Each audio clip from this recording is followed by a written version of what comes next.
Horrekin batera, iritsi da Auzitegi Nazionaleko epaile Pablo Llaneraren erabakia. Kataluniako presidente ohi Carles Puigdemonten aurkako sedizio akusazioa bertan behera utzi du, delitu hori indargabetu izanak, ikertutako gertaeren despenalizazioagatik gertu dagoen testuinguru bat planteatzen duelakoan. Hala ere, Puigdemont funts publikoak bidegabe erabiltzeagatik eta desobedientziagatik auzipetzeko asmoa berretsi du. Llanerak indargabetu egin ditu sedizio delituak egindako euroaginduak, baina Puigdemont eta Luis Puig eta Antoni Comín kontseilari ohiak bidegabeko erabileragatik eta desobedientziagatik deiatzeko eta atxilotzeko aginduak mantendu ditu.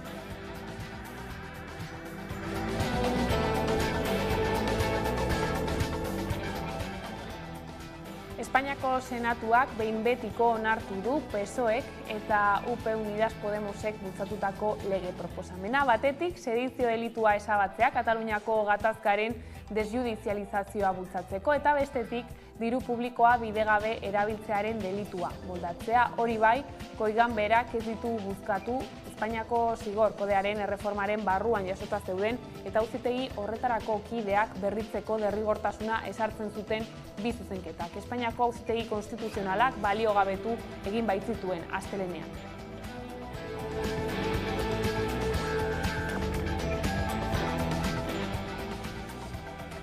Bestaldetik, Auzitegi Nazionaleko epaile Manuel García Castellonek euroagindu eskaera bat egin dio Frantziari Marisol Iparragirre auzipetzeko Miguel Ángel Blanco PPko zinegotzia zenaren hilketagatik. Iparragirre 2019an Espainiaratu zuten, baina orain arte uko egin dio kasu honetan epailearen aurrean deklaratzeari argudiatuta beste auzi batzuengatik leku aldatu zutela. Auzia epaitua dagoen arren, Blanco hil zuten garaian, etaren zuzendaritzan kokatzen dituztenek erantzukizunik baduten ikertzen ari da García Castellón. Iparragirerekin batera, Mikel Albizu eta Josetxo Arizturen ere ikertzen ari da epailea.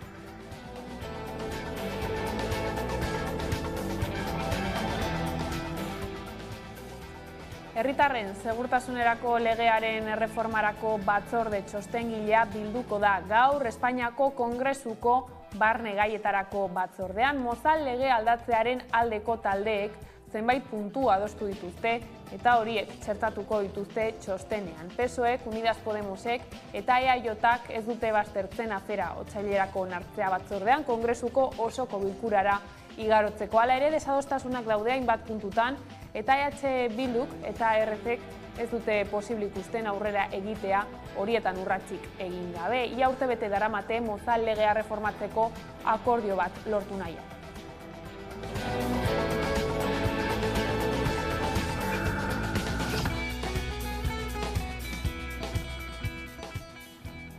Arratsaldeon, Gasteizik Memoria Gara elkarteak kezkaturik dago martxoaren 3ko memoria zentroaren egitasmoa hartzen ari den norabidearekin. Salatu dutenez, gaur egun proiektua izozturik dago eta asmo protokoloa sinatu zenetik ia 2 urte igaro diren honetan. Etengabeko atzerapenak, betegabeko promesak eta aurrekontu murrizketak dira nagusi. Julen Díaz de Argote, Memoria Gara elkarteko kidea. 2021an agertu ziren argazki publiko horretan bai hiru instituzioak bai apezpikoa eta momentu horretatik aurrera bai adierazi zutela haien intentzio ona proiektu hau aurrera eramateko, baina hortik aurrera ez da aurrerapenik eman gaur egunera arte.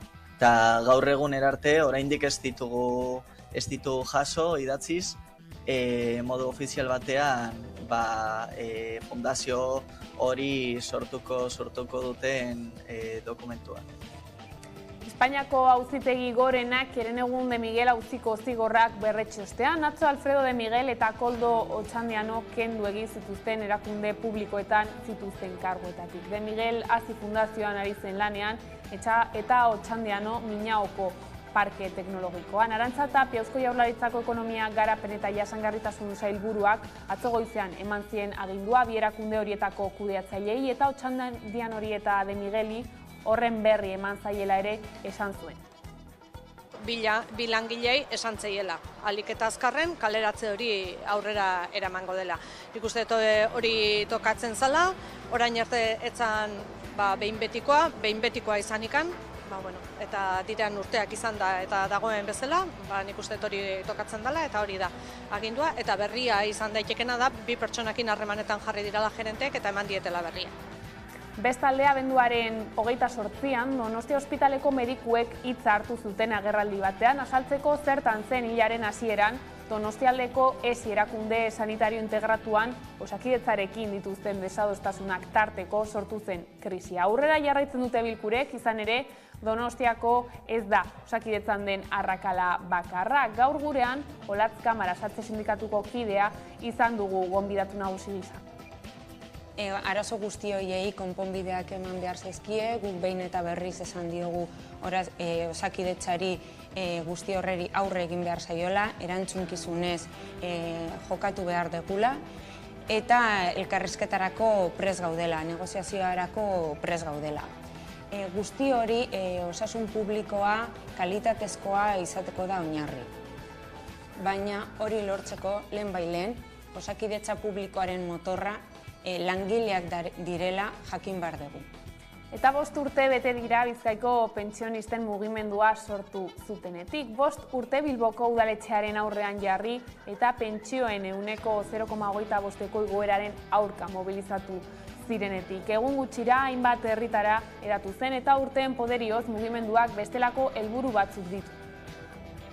Azkenengo 5 urtean egin dugun borrokaren gora bera guztiak. 2018ko urtarrilaren 15an hasi ginen, eta gaur arte 230 astean edo egon gara eten barik borrokan Euskal Herriko herri eta hirietako plazetan. Borroka honek ekarri ditu lorpenak, eta lorpenak dira, hain zuzen be, ontxe esan dugun moduan, kalean egon garelako.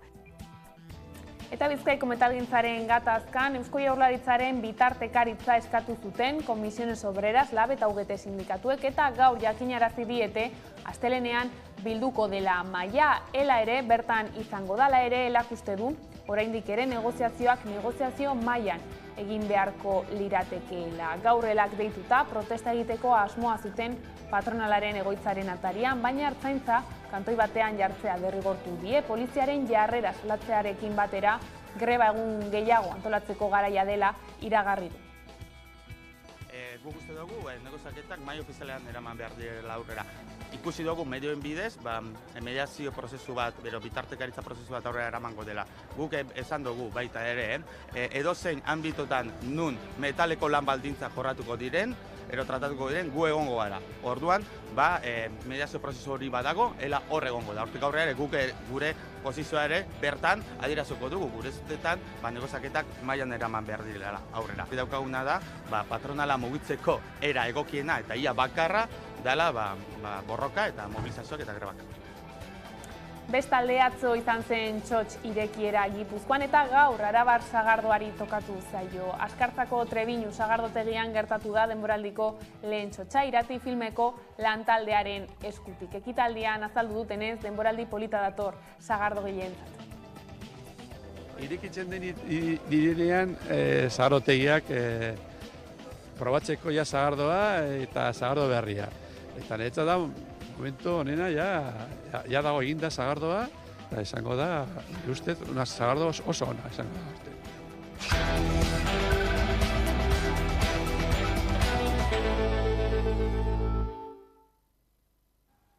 Zigor kodearen erreforma indarrean sartu da gaur eta horrekin batera iritsi da Auzitegi Nazionaleko epaile Pablo Llaneraren erabakia. Kataluniako presidente ohi Carles Puigdemonten aurkako sedizio akusazioa bertan behera utzi du.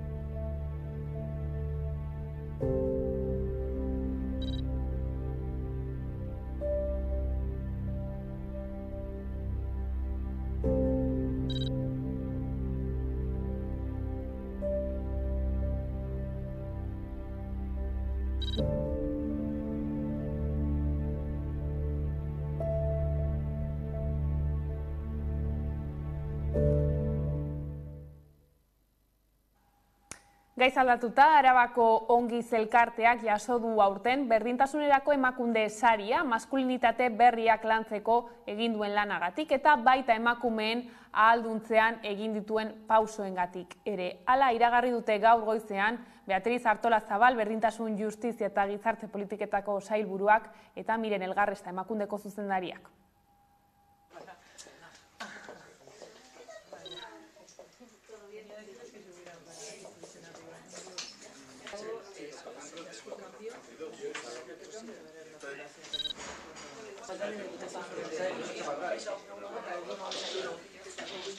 Gizonen konpromisoa behar dugu, bereziki etxeko lanetan eta zaintzan duten parte hartzen eta emakumen kontrako indarkeriaren prebentzioan, eta baita berdintasunaren transmisioan. Gizon eredu berdinzaleak behar ditugu.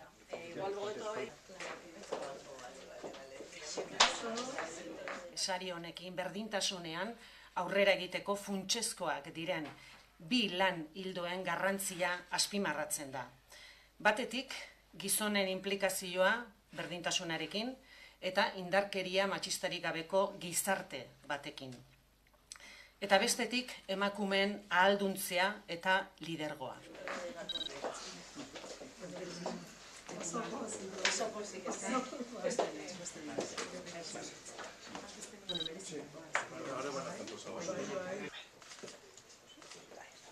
Beraz, sari honekin ere, mezu bat helarazi nahi diogu gizarteari.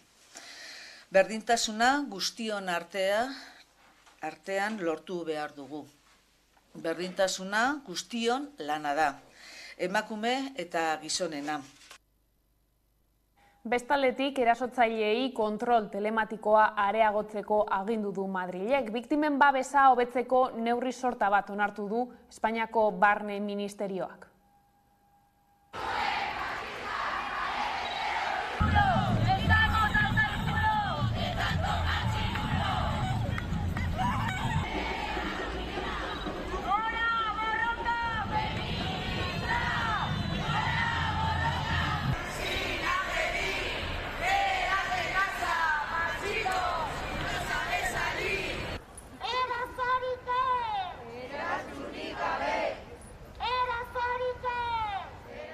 Behin biktimen babesean aurrera pauso nabarmenak eman eta gero, egin dezakegun guztia egin eta gero, orain fokoak neurri baten erasotzaileen jarri behar direla, eta orain arreta batez ere erasotzaileari zuzendu behar zaiola, ezta?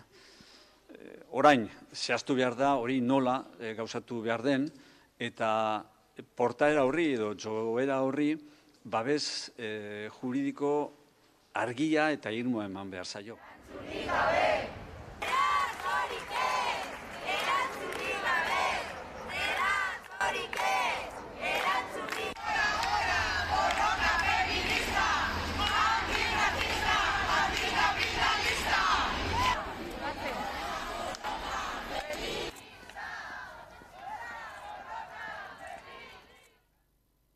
Eta erasotzaile ezari garela, gizonezko bati 3 urteko kartzela zigorra ezarri dio Kartagenako zigorarloko bigarren epaitegiak Iruñeko taldeko bortxaketako biktimaren datuak zabaltzeagatik. La Tribuna de Cartagena hedabide digitalaren zuzendaria da kondenatua eta sententziaren arabera ezizen bat erabili zuen.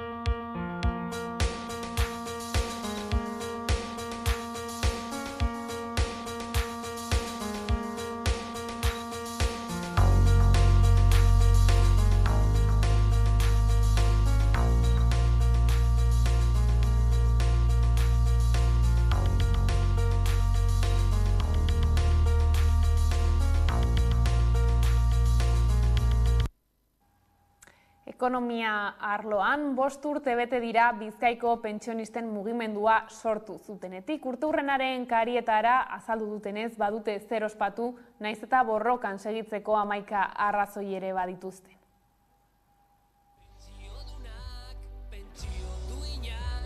Euskal Herriko pentsionen mugimenduak 5 urte beteko ditu urtarrilaren 15ean eta astelehenean urtemuga jai giroan ospatuko dute Euskal Herriko plazetan.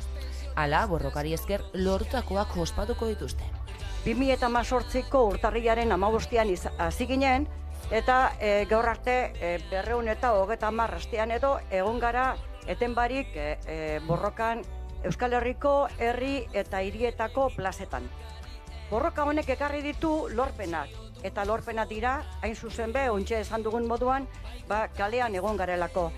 Asko dira lortuakoak 2013ko PPren erreforma indargabetzea eta iraunkortasun faktorea indartzea besteak besteak. Hala ere, milaka arrazoi dituztela borrokan jarraitzeko argi dute. Argi dagoena da, oraindik gure helburuetan badaudela beste batzuk eta ez ditugunak bete edo lortu. Baina mugimendu honek badu oraindik ere indar nahikorik jarraitzeko gure borrokan hurrengo urteatan ere. Hasiera-hasieratik pentsiodunen mugimenduaren aldarrikapen nagusia 1.080 euroko gutxieneko pentsioa izan da eta horregatik berehala ezartzea exijitzen dute. Baita genero arrakala gainditzea ere, baina horiek guztiak lortuko dituzten ziurtasuna dute.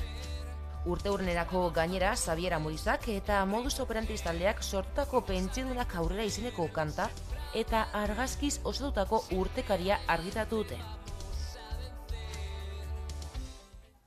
Lan gatazkei dagokionez, Bizkaiko metalgintzaren gatazkan Eusko Jaurlaritzaren bitartekaritza eskatu zuten Comisiones Obreras, LAB eta OGT sindikatuek eta gaur jakinarazi diete astelehenean bilduko dela mahaia. Ela ere bertan izango da, hala ere, uste du oraindik ere negoziazio mailan egin beharko liratekeela, gaur elak dituta protesta egiteko asmoa zuten patronalaren egoitzaren atarian.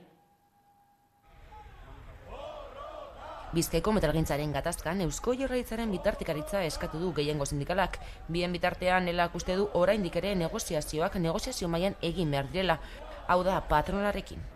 Ikusi dugu, mediazio prozesu bat irekitzekotan dela, guk elatik esaten dugu gure ustean negoziaketak mai negoziatzailean egon izan behar direla, baina hala ere gure prestatutasuna aurkezten dugu prozesu horretan parte hartzeko. Hilabete baino gehiago igaro da bi aldeak bildu zirenetik eta oraindik ez dute batzarrik zehaztu. Hala, Ela sindikatuak deituta protesta egiteko asmoa zuten Bilbon patronaren egoitzen atarian. Hala baina salatu dutenez, ertzaintza alabe hartu die alde batean kokatzeko. Horrela sindikatuak ertzaintzaren jarrera salatu du. Konzentrazioa egina izan dugu patronalaren atzean, baina ikusten duzuen moduan ertzainak ez digu utzi gure eskubidea aurrera eramatzen eta esaten digu FEBEM aurrean ezin garela konzentratu, inongo arrazoirik gabe hortu. Zeinek beti enpresen eta patronalaren alde egin duen tamalez. Edonola ere, sindikatuak adierazi duenez, greba egun gehiago antolatzeko garaia da. Bizkaiko metalean 11 greba egun egin eta gero, esan genuen jada abenduan ere, ordua dela berriro ere, sektora mobilizatzeko eta borrokara eta grebetara juteko. Nafarroara salto, osasun zerbitzuaren egoera ere ez da egonkorra eta erosoa izaten ari pandemia zenetik. Langile falta eta horrekin zerbitzuaren kalitate kaskarrak osasun langileen gaizki egona zorrarazten du. Nafarroako medikuen sindikatuak esaterako grebarekin mehatxatu du.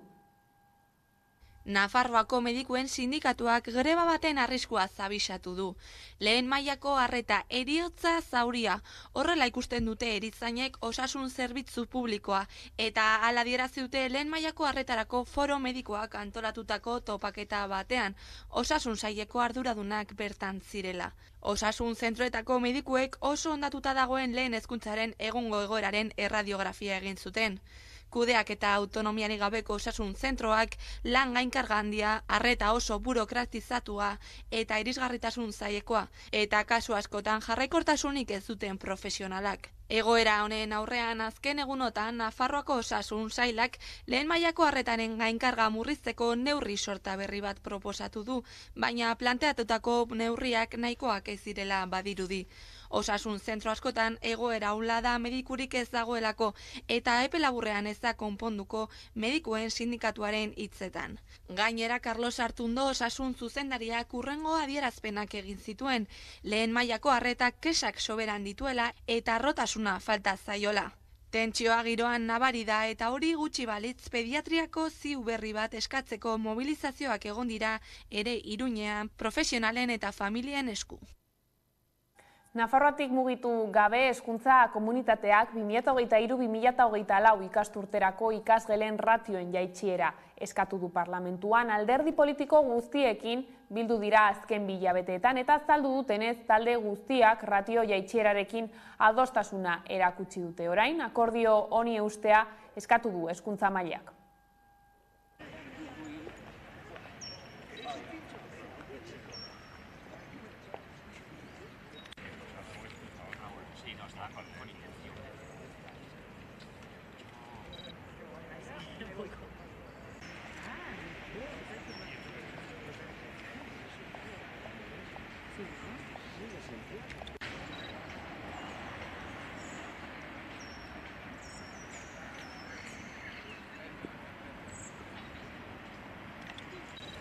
No se ve de ratio, no se ve.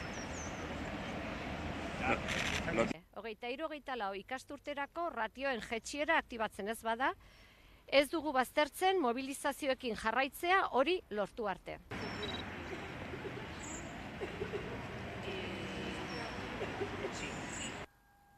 Eta gai zaldatuta berriz ere, Arabako sagardoaren denboraldiari hasiera eman dio Paul Urquijo film zuzendariak. Arabako fruta zain eta sagardogileen elkarteak ekitaldi berezi antolatu du aurtengo denboraldiari ongietorria egiteko eta bertan izan da Nere Garcia lankidea.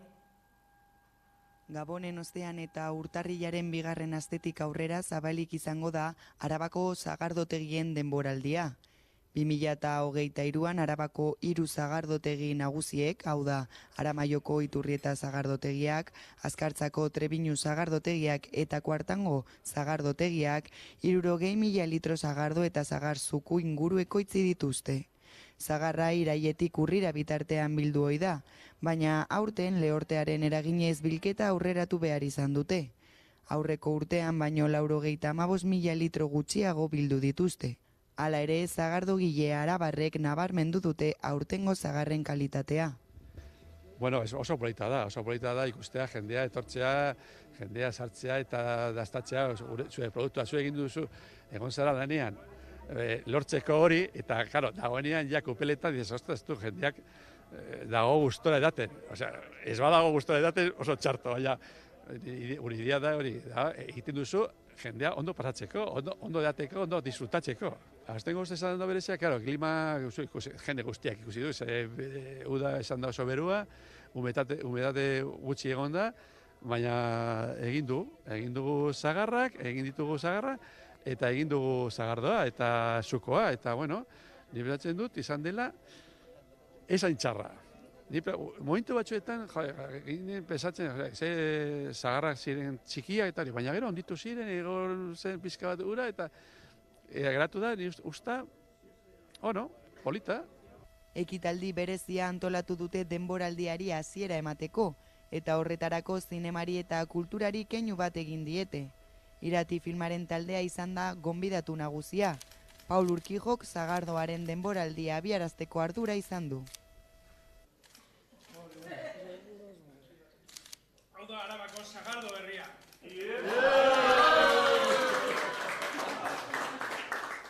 Gauzak horrela neurri murriztailerik gabeko lehenengo denboraldia izango da. 2020an martzoan gelditu zen pandemiagatik. 2021an soilik eguerdian irekitzeko baimena zuten sagardotegiek eta hainbat neurri bete behar zituzten. Eta 2022an denboraldia erabat baldintzatuta zegoen. Eta atzo sagardoaren lurraldeak antolatuta sagardo berriaren eguna ospatu zuten Astigarragan. Txotx irekierarako gonbidatuak Aitziber Garmendia eta Jon Plazaola aktoreak izan ziren eta beraiekin egoteko aukera izan dugu.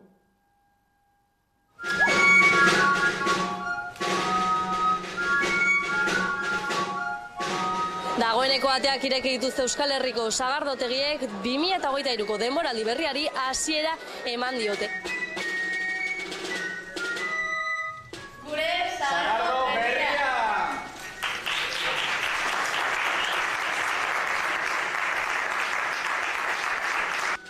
Aurtengo txotxi irekiera Itziber Garmendia eta Jon Plazaola aktoreek hasi dute, ilusio handiz Astigarragako Alorrenea sagardotegian. Ore handiakin, bai. Ilusio eta poz handikin, da egia esan ona etortzeko kriston gogoa geneukan, eta dana oso ondo atea da, eta oso pozik gare. Bai, zoragarri izan da, inoiz bizi duen gauzaik berezienetako bat, ez? Liturgia honen parte izatea polita izan da. Inoiz dantza egin aldizue. Ez bintzat, ez bitu, gaur lehenengoz. Eta aurreneko aldiz gaur, bai.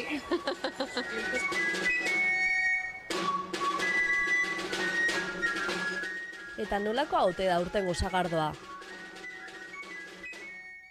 Oso ona. Ondo sartu da, ez da? Presko eta... Ondogi sartu da. Oso ona, errex eaten da noitakoa, eta ez gozogia eta ez azidogia ere. Puntu dago, horreka ondo mantendu da. Txika.